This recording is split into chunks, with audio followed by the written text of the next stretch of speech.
Je te cherche de tout mon cœur. Ne me laisse pas dévier tes commandements. Je serre ta parole dans mon cœur afin de ne pas pécher contre toi. Je serre ta parole dans mon cœur afin de ne pas pécher contre toi. Chers amis du GBEB, chers étudiants et élèves, nous vous saluons dans le beau et précieux nom de notre Seigneur Jésus-Christ. C'est avec le même engagement renouvelé et une joie très profonde que nous nous adressons à vous à l'orée de cette rentrée académique, conformément à l'appel que nous avons ensemble reçu dans le ministère des groupes bibliques universitaires. Je voudrais, en ce début d'année, et comme nous en avons l'habitude, vous présenter le thème qui va être un leitmotiv pour l'ensemble de nos actions, selon que le Seigneur nous en a donné l'inspiration. Il est extrait de l'épître de Paul aux Romains, au chapitre 6, le verset 18, citation, « Ayant été affranchis du péché, vous êtes devenus esclaves de la justice. » Évidemment, l'épître de Paul aux Romains, il faut l'avoir lu et relu pour en tirer la quintessence. Ces 16 chapitres sont un trésor incommensurable pour la vie chrétienne.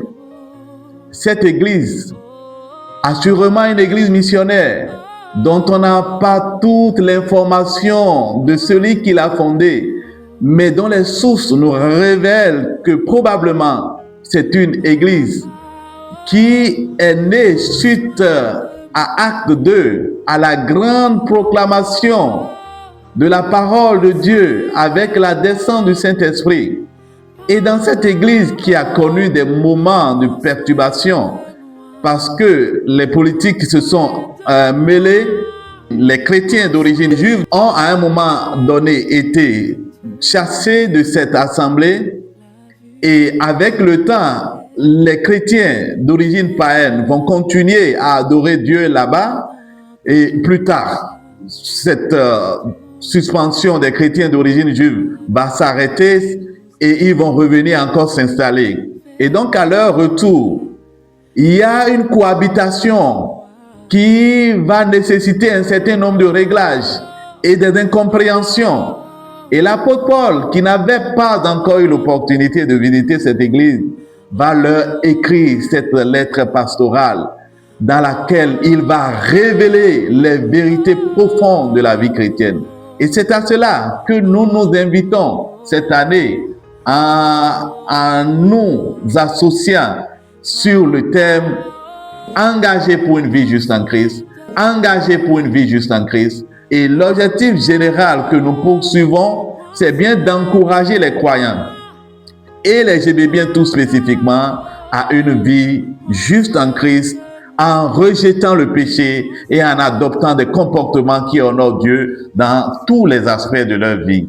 Et cet objectif vise plus spécifiquement à amener chaque GBébien à une vie de transformation profonde et un engagement actif en accord avec la justice divine, non seulement de façon individuelle, mais également dans sa collaboration avec les autres.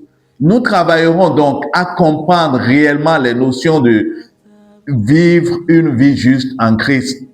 Et cela va nous amener à décortiquer ce qu'est être libéré du péché, devenir esclave de la justice, et ceci en se basant bien entendu sur la grâce de Dieu et l'œuvre de Jésus-Christ afin de mieux vivre cette transformation dans notre vie au quotidien.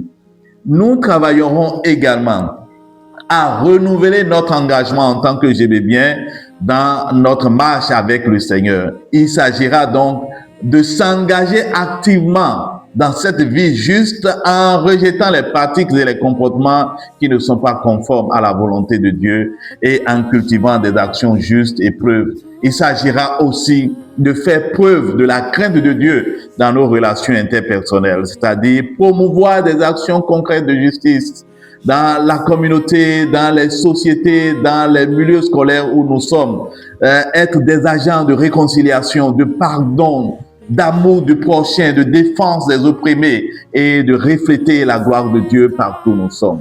Donc, rappelez-vous que 2025, nous travaillons à faire luire la lumière de Dieu. Et en 2026, nous allons continuer dans le même engagement. Mais cette fois-ci, cette lumière que nous avons et que nous sommes, nous allons travailler à ce que cette lumière puisse davantage luire dans tous les aspects de façon concrète dans notre marche pour montrer une vie juste en Christ.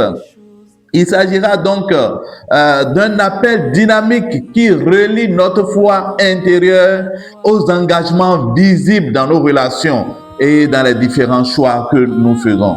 Alors, être engagé pour la justice divine signifie donc reconnaître que cette justice n'est pas le produit de nos efforts, mais le don de Dieu reçu par la foi. Et l'apôtre Paul va être très clair là-dessus. Il va montrer combien véritablement morts au péché, nous ne sommes plus regardés et jugés et traités conformément à la loi, mais par rapport à la grâce. Et il va nous dire, ce n'est pas forcément une raison, ce n'est non plus une raison pour nous laisser adonner à n'importe quoi. Alors, dans notre contexte, il s'agira donc, que ce soit dans les milieux scolaires, universités et professionnels, marqués par l'injustice sociale, la corruption, l'individualisme, nous sommes appelés à être des agents d'équité, des agents qui travaillent pour la vérité, pour l'éclosion de la vérité et qui refusent des compromissions. Une vie juste en Christ s'évalue dans le relationnel.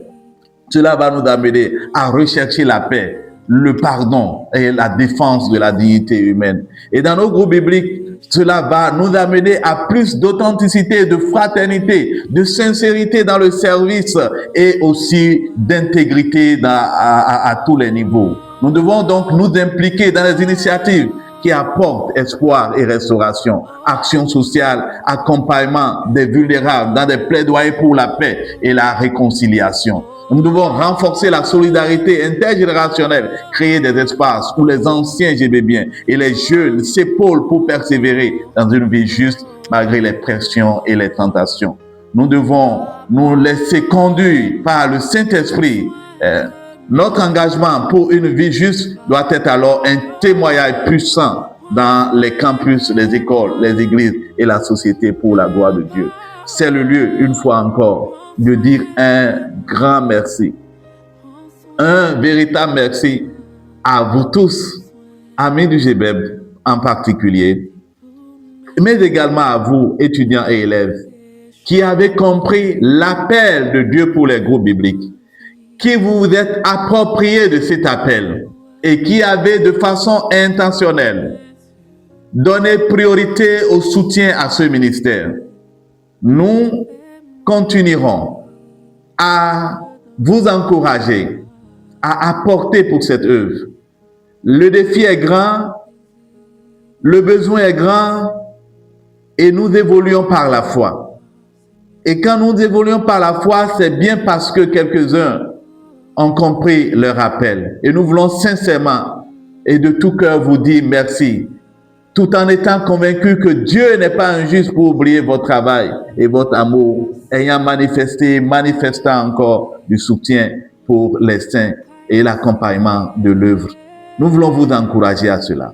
Nous voulons encourager tous ceux qui sont hésitants, qui ont peut-être pris même des engagements, mais qu'ils n'ont pas pu honorer, ou qui n'ont même pas pris des engagements, mais qui connaissent le ministère des groupes bibliques, qui se réclament de ce ministère, qui comprennent l'importance de ce groupe, mais qui n'investissent pas de façon intentionnelle. Nous voulons vous lancer cet appel. La moisson est grande, il y a peu d'ouvriers. Et le maître travaille à faire venir des ouvriers dans l'œuvre. Dans tous les départements, il existe des jeunes hommes, des jeunes dames, des frères, des amis, des étudiants, des élèves qui mouillent le maillot chaque jour et qui ont besoin d'être accompagnés pour avoir tout le nécessaire, les carnivals d'études bibliques, les Bibles, les documentations nécessaires pour mettre en place l'amitié, l'évangélisation par amitié et continuer à témoigner. Les secrétaires itinérants qui travaillent à l'encadrement de tout cela, les différents camps et autres qui sont des réalisations que nous poursuivons au quotidien. Alors nous voulons vous dire que vous choisissez la bonne part en investissant dans cette œuvre. Cette année encore, donc l'année académique 2025-2026, demeurons tous engagés pour une vie juste en Christ, engagés de façon véritable et de façon sincère. Soutenons cette œuvre. Que le Seigneur vous bénisse. Qu'il bénisse vos activités professionnelles. Qu'il bénisse vos ressources. Qu'il chasse le dévoreur de vos maisons. Que la bénédiction de l'Éternel demeure votre parfaite confession. Que cette fidélité de Dieu se donne à voir dans votre vie de santé, dans votre vie de couple, de ménage, dans les projets que vous avez. Et ensemble, restons engagés pour une vie juste. Ensemble, demeurons unis dans cet appel que nous avons reçu et continuons à investir pour la gloire de Dieu. Demeurez bénis. Shalom. Fais-moi vivre